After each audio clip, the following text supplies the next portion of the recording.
Pemirsa, hari pertama masa kampanye, Ketua KPU Kota Prabu Mulih Marjuansyah meminta peserta pemilu untuk mentaati aturan tata tertib yang sudah diatur dalam PKPU. Salah satunya pemasangan APK atau APS dan tempat pelaksanaan kampanye yang sudah ditentukan KPU Kota Prabu Mulih.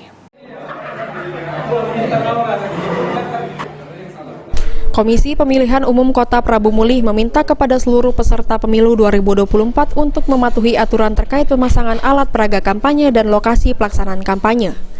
Menurut Ketua KPU Kota Prabu Mulih Marjuansyah, pihaknya sudah menetapkan dan mengatur titik lokasi APK serta pelaksanaan kampanye. Peserta pemilu baik dari partai politik dan calon legislatif tinggal mengikuti jadwal dan lokasi yang ditentukan. Di hari pertama ini kita sudah menyampaikan ke semua peserta pemilu khususnya parpol untuk mentaati semua aturan tata tertib yang sudah diatur dalam PKPU nomor 15 2023 terkait titik tempat pemasangan APK atau APS, kemudian titik tempat pelaksanaan kampanye, semuanya sudah kita atur, sudah kita tetapkan. Jadi untuk itu semua peserta pemilu partai politik tinggal mengikuti saja gitu.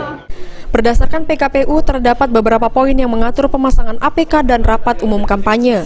Pemasangan APK peserta pemilu 2024 harus memperhatikan etika, estetika, dan keindahan kota serta tidak mengganggu kepentingan umum. Untuk bagian dari KPU atau anggota penyelenggara sendiri diimbau jangan ada bendera atau baliho partai maupun calon legislatif. Selain itu, beberapa tempat yang tidak boleh berkampanye seperti tempat peribadatan, sekolah, dan puskesmas. Beni Firdaus, PAL TV.